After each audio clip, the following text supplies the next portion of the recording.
a black man becomes a leader of a white supremacist gang. Our story begins in a dark alleyway, where a young black man is being chased. He is called racial slurs by the white supremacist gang pursuing him.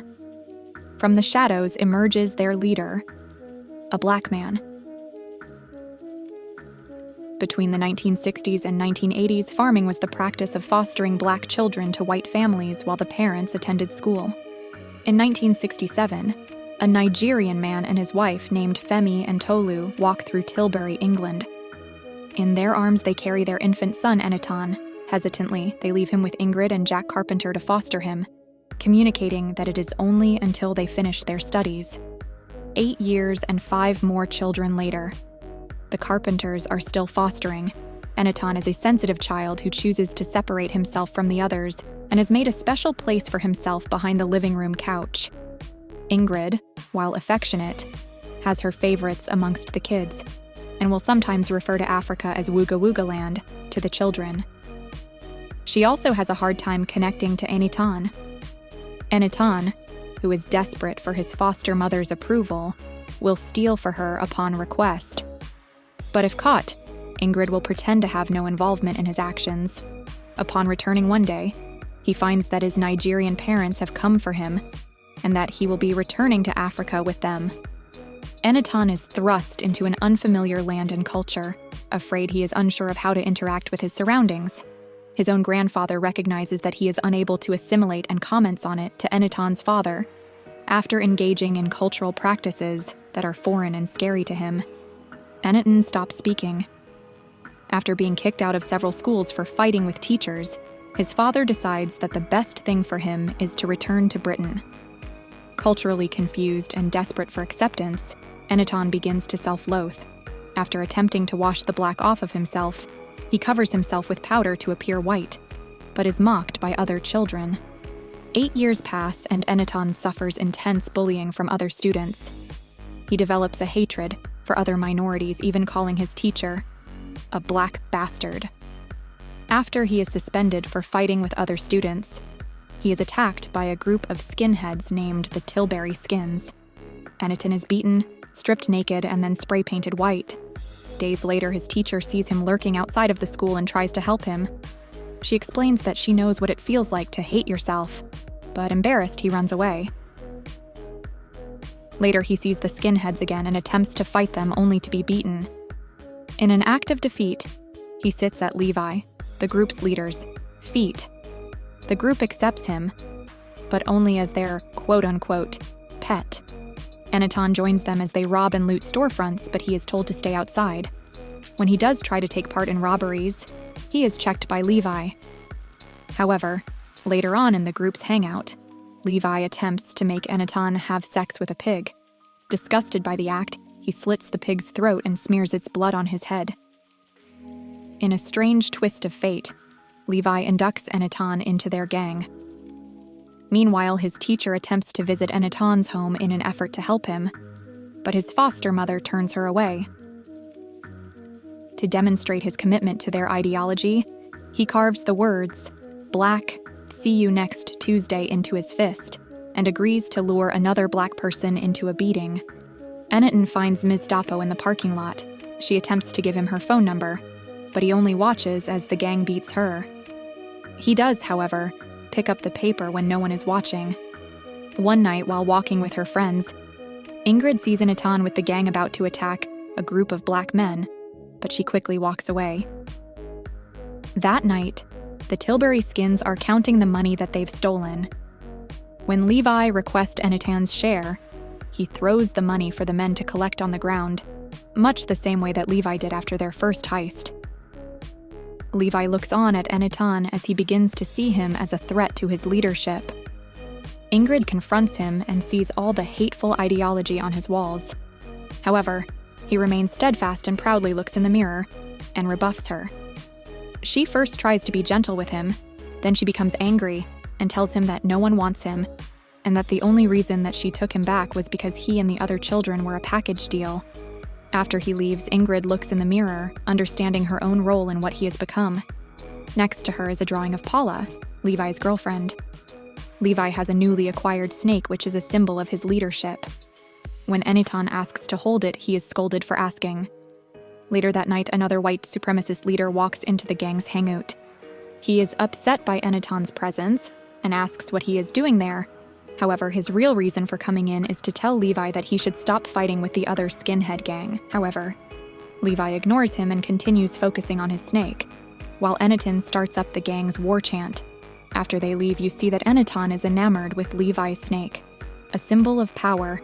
He wants it for himself. Meanwhile, Levi's girlfriend, Paula, shows interest in Eniton and follows him to the bathroom. She flirts with him and tells him how much she likes him, and even though he likes her, he attempts to ignore her. Unbeknownst to the two, one of the other members of the group is watching them from the stall. Paula attempts to kiss Eniton, but he pushes her away.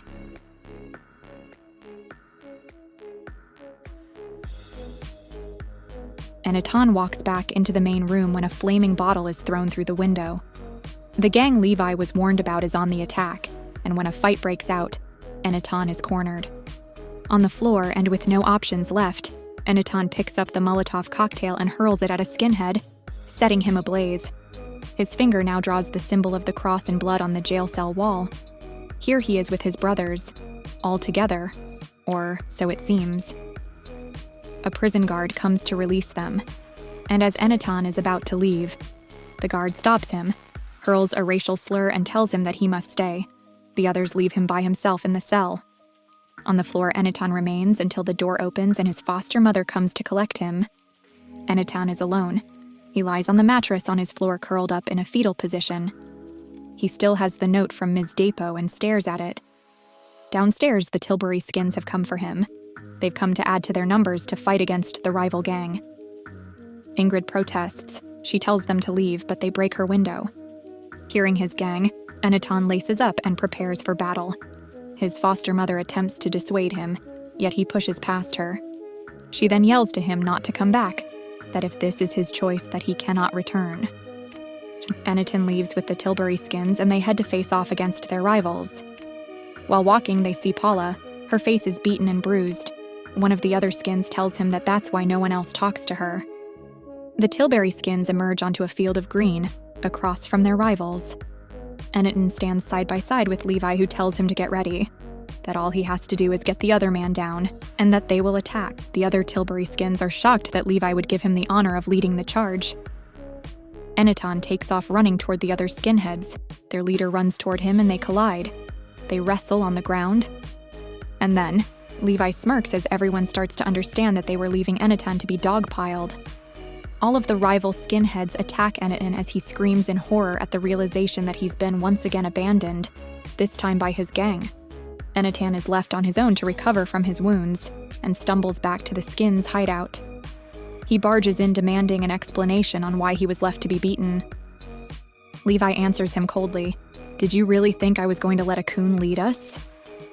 The two men fight, with the entire group surrounding them to egg on the encounter. They cheer as they fight. Levi takes out his blade, but it is dropped. Eniton and Levi reach for it, and we hear the slice of punctured skin. The two men roll over holding their sides, and it is revealed that Eniton is the victor, and that Levi has taken the knife to his rib. All are stunned. Eniton stumbles over to claim his prize of both the snake and leadership. He holds the python in his hand, as if it has some magical essence to bend the group to his will. He yells the group's war chant, Tilbury Skins, over and over until it becomes a desperate cry. He then comes to realize he was never going to be accepted by them, no matter how hard he tried. Eniton tries to return to his foster home, but his mother calls the police. Reverting to his childhood self, he attempts to hide behind the couch in his special place. But Ingrid rejects him and directs the police to where he is. Once again, the black boy, who would be a white supremacist, finds himself in jail, though his only cry is for his snake. He is eventually released to his parents and foster parents, but he only shows contempt for them. Eniton assaults his father as well as police officers and escapes the police station. He goes in search of his snake, his symbol of leadership and accomplishment, only to find it butchered. Meanwhile, Ingrid finds the note with Ms. Depoe's phone number on it, with a look of guilt. The Tilbury Skins go looking for him to avenge Levi's stabbing, and find him at their junkyard hangout sitting upon Levi's throne. Anaton, however, sits alone as he accepts that he was never going to be able to earn a place among them.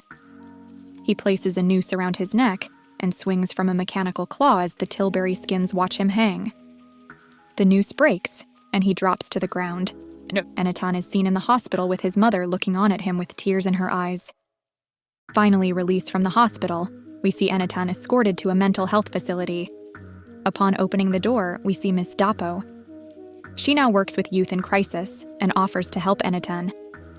Ashamed, the young man collapses and begins to sob from his trauma. The police run in, but Ms. Dapo assures him that it is fine. She promises him that she will be able to help him, but the stipulation is that he must study law and be willing to go through their reformation program. Anaton is shown in his room dealing with his trauma and attempting to study. Slowly, the young man makes progress. And eventually we see his transformation. He has emerged from the other side. Our last scene is of Anaton at his graduation ceremony, where he celebrates with his Nigerian parents, as well as his foster parents, and we discover that Anaton is actually Adewale Akinnuoye-Agbaje, the actor who plays his father.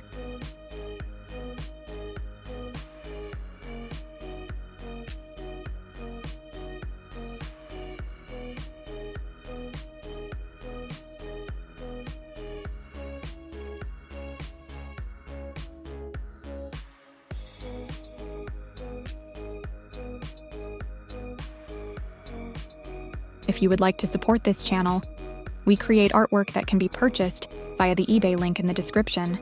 Inscribed with the "Man in the Arena" quote by Theodore Roosevelt, this canvas print is sure to inspire you in your daily life.